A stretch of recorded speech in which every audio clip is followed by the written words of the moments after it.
Hi everybody, my name's Bob Stone. I'm Emeritus Professor at the University of Birmingham, where I've been since 2003. I've been involved in the virtual reality community for 36 years, but I also direct a small team called the HIT team, Human Interface Technologies, and that will become obvious as the presentation progresses.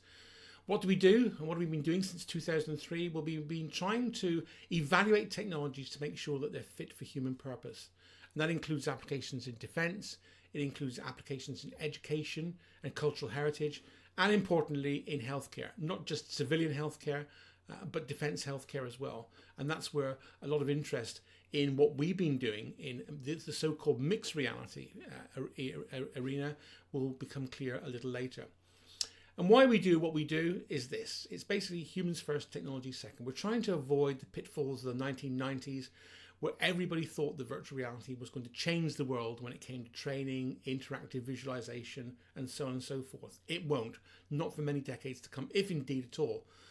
So our role in applying human-centered design processes to the selection and application and evaluation of these kind of technologies is quite straightforward. We put the humans first and we don't get wowed by technology until it's been proven fit for purpose. And I think that's the key message that I would like people to take away from this presentation when considering how we might use mixed reality for the veterinary surgery and a veterinary training approach.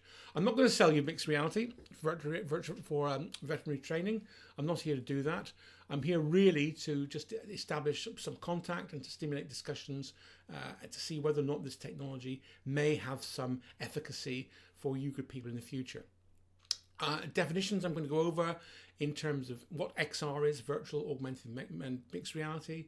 I'm going to cover the pitfalls of technology push, which I've hinted at already. We're going to look at the importance of human-centered design, again, stressing some examples where that's been absolutely crucial. We're going to look at mixed reality in defense medical training for medical emergency response teams. And then we're going to look at applications of mixed reality for veterinary practice. And then I finally end up with some recommendations and cautions for the future. So extended realities started off as a bit of a marketing term, but now it's being used as an umbrella definition, if you like, to cover the whole scope of technologies from virtual environments right through to real environments. And we have mixed reality and augmented reality in between. VR, which is the popular guise of what we do, which has been around since the 1980s, is all about taking media, typically three-dimensional models of objects, of environments, and using appropriate technologies in terms of computing to deliver those to the end user. And the end user characteristically is viewing and interacting with those objects virtually using headsets and gloves. But it's important to realize it's not only about headsets and wearables, that people can benefit from virtual reality using conventional screens, large screen projection, and all different kinds of delivery devices.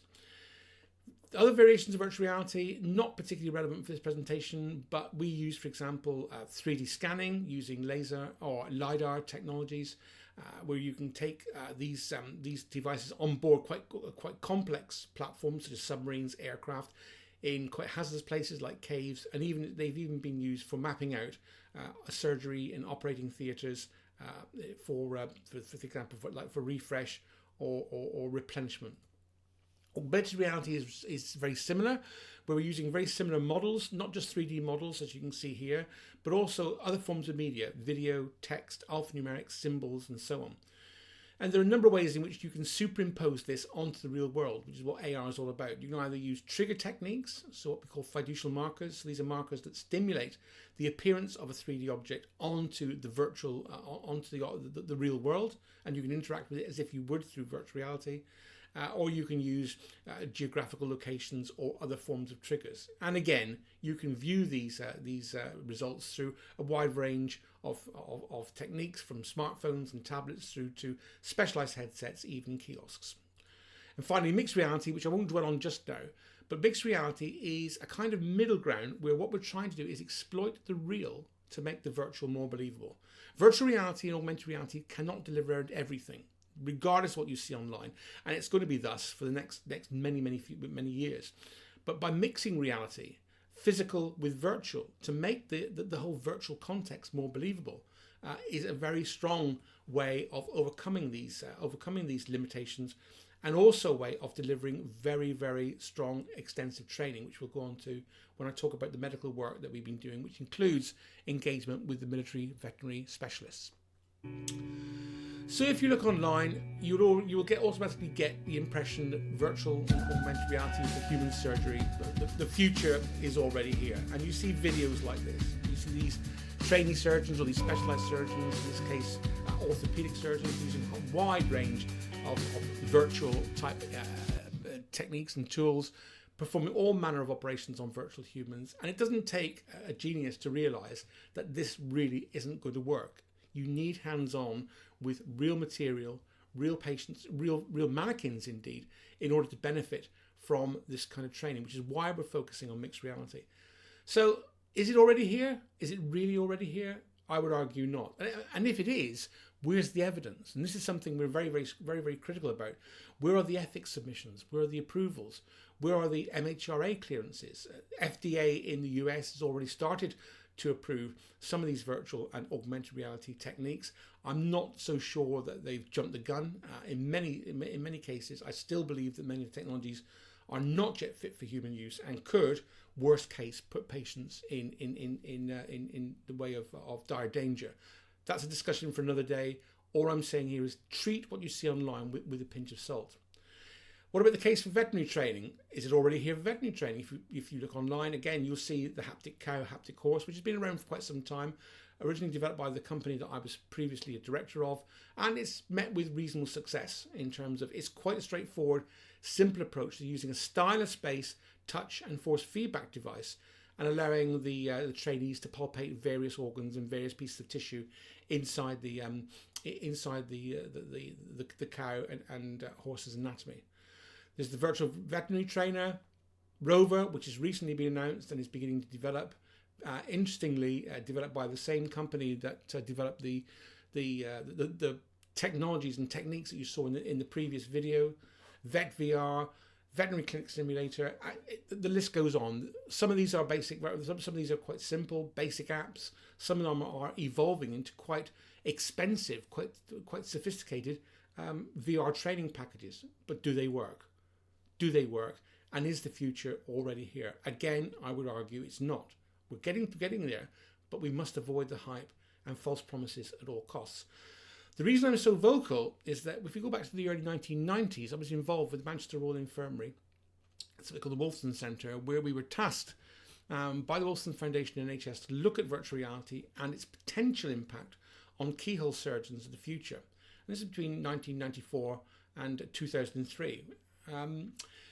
Like many people, we were wowed by the technology. We've got to use the latest VR tech, and we went out and we commissioned a stereoscopic, auto-stereoscopic, glassless free visualization device, haptic feedback, touch and force system here for simulating touch on the instrument users, the keyhole surgical instrument users, and deformable tissue. Now, unfortunately, when the surgeons saw this and they realised the cost, it was cost £250,000 just for the computer to run this thing. They ran a mile. So we almost failed in terms of getting this technology even on the radar of quite sceptical surgeons. Back to the operating theatre, about 4 afternoons with our surgical sponsor, and we discovered that it wasn't necessary to actually deliver virtual anatomy or virtual physiology in very high fidelity, very high detail. And we could actually foster the training that the surgeons needed by breaking his or her tasks down into what we call psychomotor primitives, which you can see in the top right-hand corner here. So the surgeons already know, we hope, the anatomy and physiology of the liver, gallbladder, Callett's triangle, and so on. What they're trying to do, though, is develop manual skills to graduate from open surgery to keyhole surgery, which is what our system MIST, minimally invasive surgical trainer, actually did, and was very successful and became a product, and was for 10 years the de facto surgical skills trainer in Europe for just under a decade. So this was actually an early example of mixed reality, using physical instrumented instruments. By that I mean these had optical encoders so they could track the movements of the surgeon, but linking that with a virtual reality reconstruction, albeit using basic visual primitives to enhance the training process and to create the illusion that that some form of credible, realistic training was being delivered. So that's what it's all about. It's all about human factors. Without human factors, without human-centered design, these technologies are going nowhere, which is one of the reasons why many of the systems that you see online really don't get past the prototype stage. They're not tested properly, they're not adopted, they're too costly, or they're developed by small, very cash-hungry startups who really don't understand the business of delivering something that is fit for human use. And I would argue that many of the examples we're seeing in the veterinary sector are currently the same. There's a lot of push to get people interested in virtual, augmented, and possibly mixed reality in the veterinary surgical sector, that I think people are beginning to, again, get wowed by the technology before putting the human first. I've delivered other lectures on this, so I'm not going to go into this in too much detail. I'll leave my email at the end so you can contact me for further information should you wish. But I go back to good old Donald Norman and his book, The Design of Everyday Things. And what Donald Norman did was he postulated this information processing action cycle as to how we interact with the world and how we formulate perceptions and actions based on the goals that we've been set and the cognitive processes of liaising with, for example, our short-term memory and experiences to drive the way in which we deal with the world. Now that's all well and good, and it really doesn't matter if the world's real or virtual. But as soon as we introduce some kind of technology barrier, a glove, a virtual reality headset, some kind of head tracking system, it doesn't really matter. Then we run the risk of introducing what Donald Norman called the gulfs of evaluation and the gulf of execution. In other words, we confound the interpretation of the perception of what the world is delivering, and that messes up our evaluation of those interpretations. That then cascades onto the gulf of execution. So we've already got uncertainty cropping into the way we're perceiving the world, and this then introduces uncertainty into how we interact with the world using these rather outlandish pieces of equipment that people expect us to wear. As soon as we start doing that, then we run into a number of really quite serious problems. And we see this in surgery all the time. We see this, for example, in the earlier video that I showed. You're trying to use different kinds of technologies to interact with some orthopedic intervention.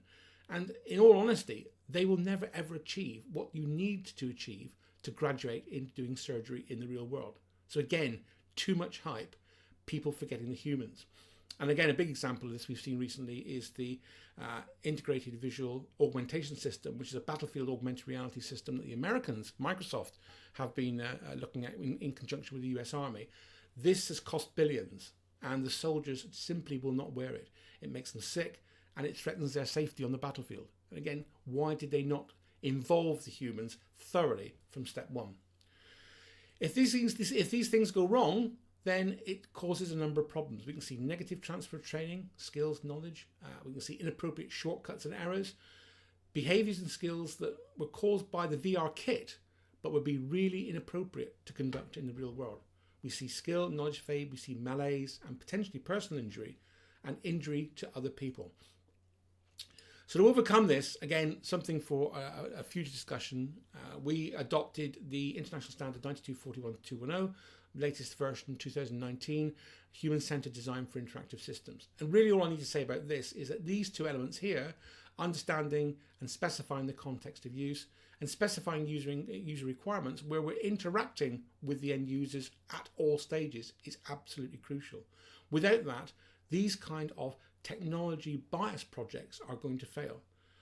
So I would very much recommend for those of you who are interested in new tech in the veterinary science arena, actually get a copy of this and then look at this particular flow chart and understand, particularly for these two areas, how you might get involved in guiding the developers of future technologies for veterinary training.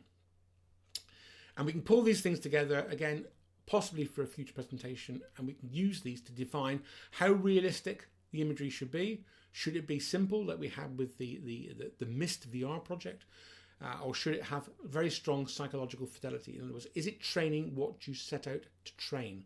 And I think that's absolutely key. And there is a trade-off between engineering fidelity, as we call it, and psychological fidelity. It also enables us to procure, or in some cases design, the most appropriate display and input devices that you will use for training. Are they wearable? Are they conventional? Can we use a keyboard and mouse? or do we need a glove that delivers haptic feedback? And context fidelity. Are you doing this alone? Are you doing it as part of a team? Are you doing it on a railway line? Are you doing it on a motorway? Or are you doing it in the relative comfort of an operating theatre? All very important points to take on.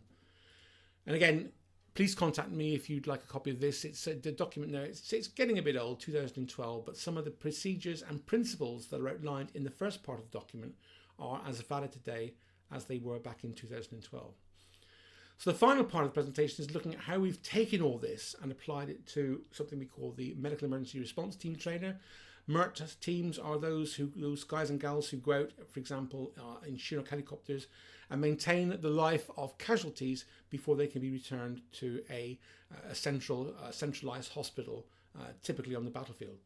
And we were tasked by the Royal Centre for Defence Medicine of demonstrating whether or not virtual reality and associated tech can deliver affordable team training, a more transportable solution than this large wooden recreation of a Chinook helicopter, reconfigurable trainer that we can change at the touch of a button so it becomes another platform, another vessel, another form of helicopter, and a solution that's got as much attention to the needs of the trainer as it does to the trainee.